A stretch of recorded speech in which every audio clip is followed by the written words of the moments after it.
మన ప్రభువును రక్షకుడైన యేసు క్రీస్తు వారి నామమున అందరికీ శుభములు వందనములు తెలియచేస్తూ ఉన్నాను. ప్రత్యేకముగా ఈరోజు ఒక గొప్ప దినము, 80వ స్వాతంత్ర దినోత్సవ సందర్భముగా అందరికీ దేశములో ఉన్నటువంటి సహోదరిమణులందరికీ క్రీస్తు పేరట వందనములు తెలియచేస్తూ wish you happy independence day. 80 సంవత్సరపు ఈ యొక్క స్వాతంత్ర దినోత్సవం మనం జరుపుకుంటున్నాము అని అంటే గాడ్స్ బ్లెస్సింగ్స్తో మనము సురక్షముగా దేవుని యొక్క ఆశీస్సులతో ఉన్నామన్నది మనకు అర్థమవుతుంది. ఈ యొక్క భారతదేశం యొక్క స్వాతంత్రము 80వ సంవత్సరం మనము జరుపుకుంటూ ఉన్నాము అని అంటే దాని వెనక ఎంతోమంది త్యాగమూర్తుల త్యాగాలు, ఎంతోమంది ప్రాణ త్యాగాలు, ఎంతోమంది ఆర్తనాదాలు, ఎంతోమంది కష్టపడ్డారు. అందులో మన పితరులుగా ఉన్నవారు, మనకు తాతలుగా అనుకునేటువంటి వారందరూ కూడా దేశమునకు, దేశ స్వతంత్రానికి పాటుపడ్డారు. దేశము సంఖ్యలలో ఉన్నప్పుడు, దేశము బానిస బ్రతుకులో ఉన్నప్పుడు ఆ బానిస సంఖ్యల నుండి తెగించి స్వతంత్రాన్ని తీసుకొని రావడానికి ఎంతో మంది సహాయ శక్తులు భారతదేశం అంతా కూడా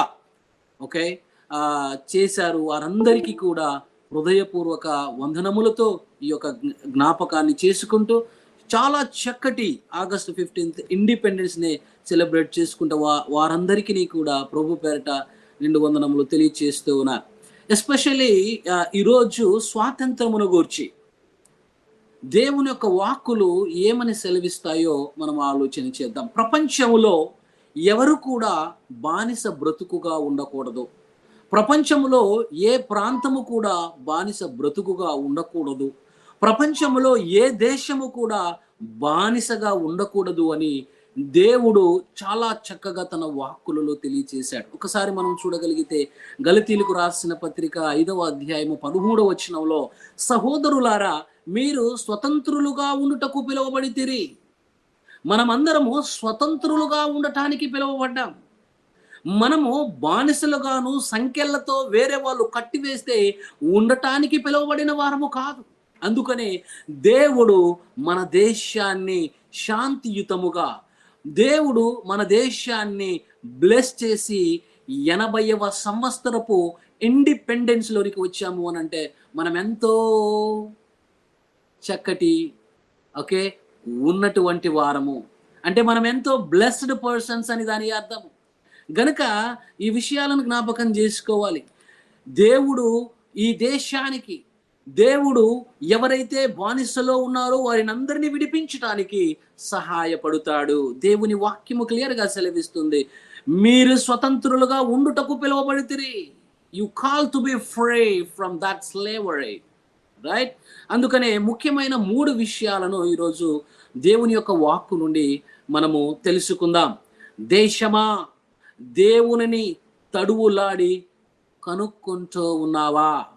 దేశమా, దేవునిని కనుగొనుమా? దేశములో ఉన్నటి వారందరూ కూడా దేవుడు అనుగ్రహించినటువంటి ఈ స్వాతంత్రములో మనం అందరము ఉన్నాం. స్వాతంత్రము వచ్చి 80 సంవత్సరాలు అయ్యింది. అయితే మనిషి తెలియకుండానే దేవునికి ధిక్కరణగా, దేవునికి వ్యతిరేకముగా మారిపోతూ ఉన్నాడు. సో ఇలాంటి విషయాలలో బట్టి దేవుని వాక్యం ఏమి సెలవిస్తుందో ఒకసారి చూద్దాం. మనము ఆపత్కాలములో, మనము ప్రమాదములో, మనము ఏదైనా బానిసలో ఉన్నప్పుడు, మనమందరము ఏదైనా ప్రమాదములో ఉన్నప్పుడు దేవుడు ఏమని ఆదరణతో కూడిన మాట ఇస్తాడు. కీర్తనల గ్రంథము 50వ అధ్యాయము 15వ వచనంలో, ఆపత్కాలమున నీవు నన్ను గూర్చి మొరపెట్టుమో, నేను నిన్ను విడిపించెదను, నీవు నన్ను మహిమపరిచెదవో. చూసారా, దేవుడు చెబుతూ ఉన్నాడు, ఆపత్కాలములో అనగా సంఖ్యలలో ఉన్నప్పుడు మన దేశానికి స్వాతంత్రము దేవుడు అనుగ్రహించాడు. సో మన దేశానికి స్వాతంత్రము అనుగ్రహించాడు. 80వ స్వాతంత్ర దినోత్సవాన్ని జరుపుకుంటూ ఉన్నాం. స్వాతంత్ర దినోత్సవాన్ని జరుపుకోవడానికి కుల, మత, జాతి భేదము ఏమీ లేకుండా అందరము కలిసి కట్టుగా అన్నదమ్ములలాగా కలిసి దేశాన్ని గౌరవిస్తూ ప్రేమతో మనము ముందుకు వెళ్ళాలి. We have to respect each and everybody in the country. దేవుడు చెబుతూ ఉన్నాడు, you have to respect the country. ఆపత్కాలములో ఉన్నప్పుడు మనందరినీ దేవుడు ఆ ప్రమాదములో నుండి, ఆ సంకెళ్ళ నుండి తీసుకొని వచ్చాడు. ఎంతో మంది మేధావులుగా ఉన్నవారు, ఎంతో మంది ఇదిగో తాతలు ముత్తాతలుగా ఉన్నటువంటి వారందరూ పితరులు కూడా దేవుణ్ణి మొరపెట్టారు, ఎన్నో కష్టాలు పడ్డారు. ఆ యొక్క బానిస సంకెళ్లను తెంచాలి అని ప్రయాస పడుతూ ఉండగా దేవుడు ఆ యొక్క దేశానికి స్వాతంత్రాన్ని అనుగ్రహించాడు. ఎవరైతే దేశాన్ని దోపిడి గాండ్రులుగా ఉన్నారో ఆ దోపిడి గాండ్రుల చేతిలో నుండి మనలను విడిపించాడు. దేవుని ఆశీస్సులతో మనమందరము చక్కగా ఉన్నాం. We have to pray for country. We have to pray for the states. మనము దేశమును గురించి ప్రార్థన చేయాలి. మనము దేశంలో ఉన్నటువంటి ప్రభుత్వాలను గురించి ప్రార్థన చేయాలి. మనము దేశంలో ఉన్నటువంటి నాయకులను గురించి ప్రార్థన చేయాలి. మనము దేశంలో ఉన్నటువంటి ప్రతి పరిస్థితులను గురించి ప్రార్థన చేయాలి. దేశంలో శాంతి సమాధానాన్ని, దేవుని యొక్క మంచి కార్యక్రమాలను జరపటానికి మనము ప్రార్థన చేయాలి. దానికి మనం సహాయపడాలి, దోహదపడాలి. సో దేశములో ఉన్నటువంటి ప్రతి పరిస్థితుల గురించి మనం ప్రార్థన చేస్తూ దేవుని యొక్క ఆశీస్సులతో ముందుకు కొనసాగాలి.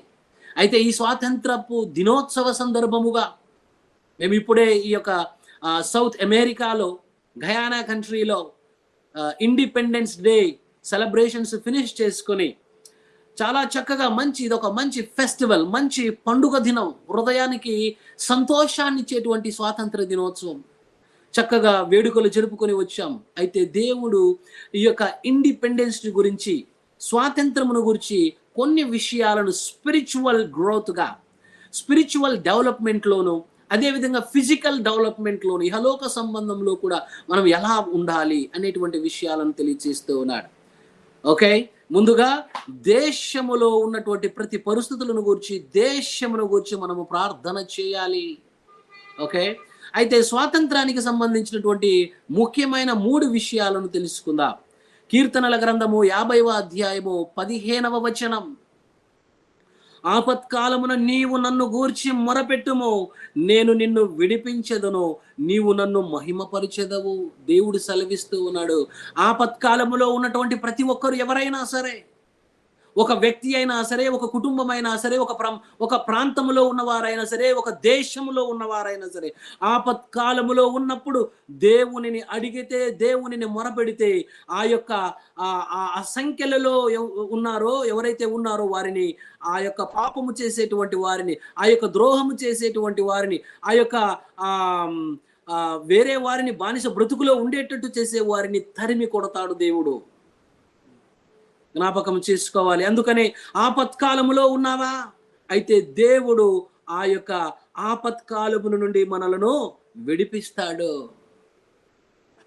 గనక మనము జ్ఞాపకం చేసుకోవాలి. దేశానికి స్వాతంత్రము వచ్చింది, 80వ సంవత్సరం మనము సక్సెస్ఫుల్గా సెలబ్రేట్ చేసుకుంటూ ఉన్నాం, రైట్? అయితే మనిషికి తెలియకుండానే దేవుని ధిక్కరణతో ఒక విధమైనటువంటి పాపపు సంఖ్యలలోనికి వెళ్ళిపోయాడు. దేశానికి ఉన్నటువంటి సంఖ్యలను, ఓకే, దేవుని ఆశీస్సులతో ఎన్నో రోజుల కృషితో ప్రయాసపడగా దేవుడు ఈ దేశమునకు రిలీఫ్ ఇచ్చాడు, అనగా స్వాతంత్రాన్ని ఇచ్చాడు. అయితే దేశానికి స్వాతంత్రం వచ్చింది, అయితే మనుషుల హృదయాలలో ఉన్నటువంటి స్వాతంత్రమును గురించి దేవుడు సెలవిస్తూ ఉన్నాడు. మీ హృదయాలలో కూడా పాపము చేయకుండా స్వతంత్రులుగా ఉండాలి, మంచిగా ఉండాలి. You have to respect to the each and everybody in the citizen. Okay, in the country of every citizen we have to respect. అదే చెబుతూ ఉన్నాడు, ఆపత్కాలమున నీవు నన్ను గూర్చి మొరపెట్టుము, నేను నిన్ను విడిపిస్తాను. దేవుడు మనకు స్వతంత్రాన్ని అనుగ్రహిస్తాడు. దేవుణ్ణి మొరపెట్టడం అంటే ఏంటి?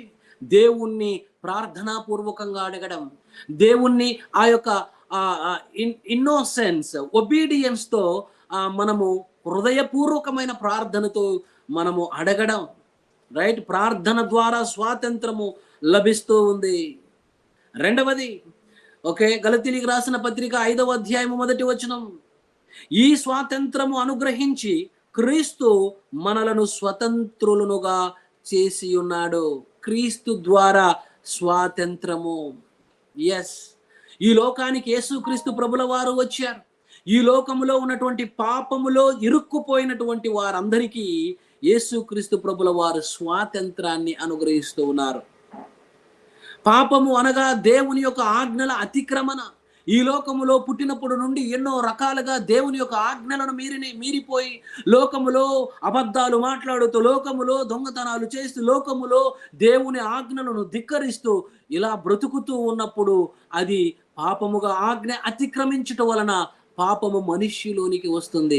ఈ పాపము వలన వచ్చినటువంటి జీతమే మరణం. పాపము వలన వచ్చు జీతము అది మరణం.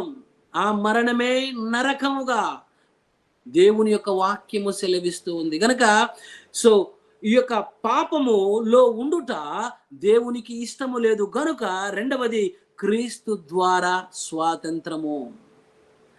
దేశానికి దేవుడు స్వాతంత్రాన్ని ఇచ్చాడు. Very good, wonderful. మనమందరూ బ్లెస్డ్ పర్సన్స్. అయితే మన హృదయాలకు స్వాతంత్రం ఉందా? మనం ఇంకా పాపములోనే బ్రతికి ఉన్నామా? ఆలోచన చేసుకోవాలి. మన హృదయానికి సంబంధించినటువంటి విషయం ఇది. ఇదేదో ఒక విధమైనటువంటి మత బోధ కాదు. ఇదేదో ఒక జాతిని రెచ్చగొట్టేటువంటి బోధ కానే కాదు. దేవుడు సెలవిస్తున్నాడు.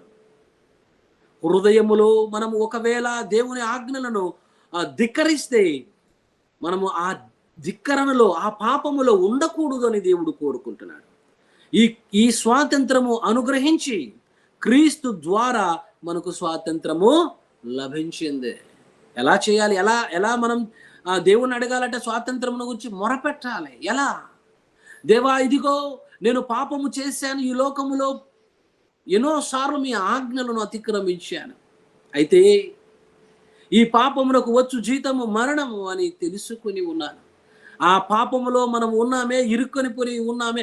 ఆ సంఖ్యలలో ఉన్నటువంటి ఆ పాపానికి తగిన పరిహారం అంతా కూడా, అంటే దానికి సంబంధించినటువంటి జీతమంతా కూడా యేసుక్రీస్తు ప్రభుల వారు శిలువ త్యాగముపై భరించారు. మన పాపానికి యేసుక్రీస్తు ప్రభుల వారు విముక్తి కలిగించాడు. అంటే మనమందరము యేసుక్రీస్తును స్వీకరించిన మనమందరము కూడా స్వతంత్రులముగా అవుతాం. పాపము నుండి స్వతంత్రులుగా అవుతాం. యేసుక్రీస్తు ప్రభుల వారు నిత్య జీవాన్ని మనకు అనుగ్రహిస్తాడు. ఓకే, సో మొదటిది, ప్రార్థన చేయుట ద్వారా, దేవునిని మొరపెట్టుట ద్వారా మనకు స్వాతంత్రము లభిస్తుంది పాపము నుండి. రెండవది, క్రీస్తు ద్వారా స్వాతంత్రము. యేసుక్రీస్తు త్యాగాన్ని హృదయపూర్వకముగా, రోమాపత్రిక 10వ అధ్యాయము 9-10 వచనములో, రక్షణ కలగాలంటే యేసుక్రీస్తు నా పాపము కొరకు చనిపోయి సమాధి చేయబడి 3వ దినాన తిరిగి లేచానని హృదయపూర్వకముగా ఒక నిశ్చయముతో గట్టి నిర్ణయము తీసుకోవాలి. అప్పుడు దేవుడు మనలను స్వతంత్రులుగా చేస్తాడు. ఎక్కడి నుండి? Freedom from the sin. Okay, మూడవది చూడగలిగితే పరిశుద్ధాత్మ ద్వారా స్వాతంత్రము.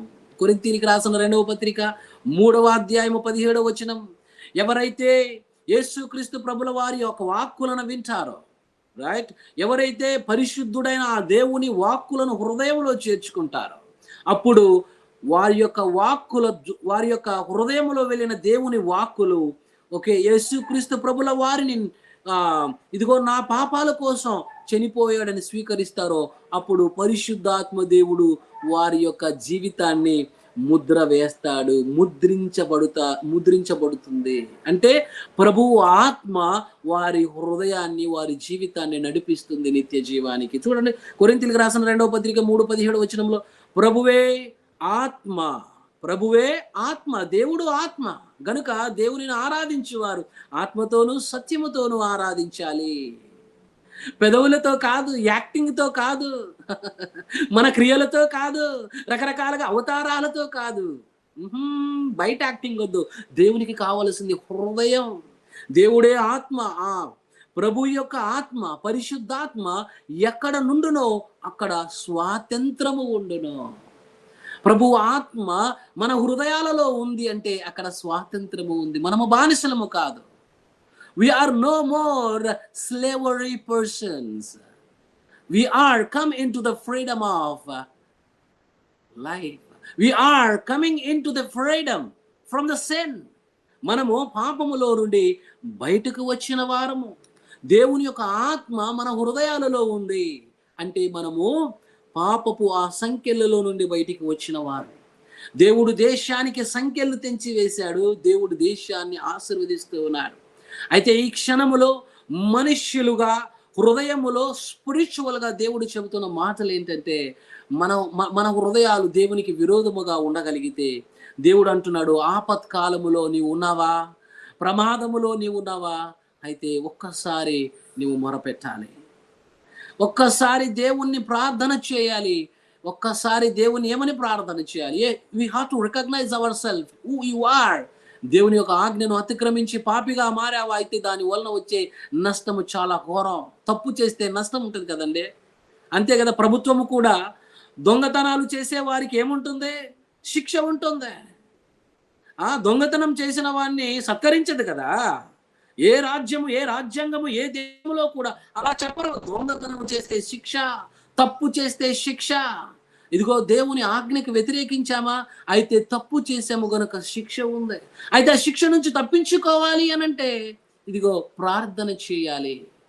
ప్రార్థన చేయాలి. దేవా, ఇదిగో క్రీస్తు ద్వారా ఈ స్వాతంత్రము లభిస్తుంది. ఎప్పుడైతే యేసుక్రీస్తు ప్రభుల వారు నా పాపాల కోసం చనిపోయి సమాధి చేయబడి తిరిగి లేచాడని హృదయపూర్వకంగా నీవు విశ్వసిస్తావో అప్పుడు నీవు రక్షింపబడుతావు. అప్పుడే నీవు పరిశుద్ధాత్మ దేవునితో ముద్రించబడతావు.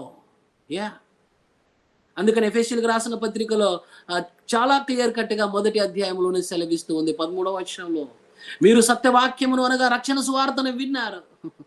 వినిన తర్వాత పరిశుద్ధాత్మ దేవుని యొక్క ముద్ర, మనము నిత్య జీవానికి వారసులము అని. గనుక ఈ స్వాతంత్రపు దినోత్సవ సందర్భముగా సంతోషముతో దేశములో ఉన్నటువంటి వారందరూ సస్యశ్యామలముగా హ్యాపీగా ఇండిపెండెంట్ చేసుకుంటున్నటువంటి వారు అందరము కూడా ఒకవేళ ఆలోచన చేయాలి, దేవుని ఆజ్ఞలకు ఒకవేళ వ్యతిరేకముగా ఉన్నామా, అయితే మనం అలా ఉండకూడదు. రైట్.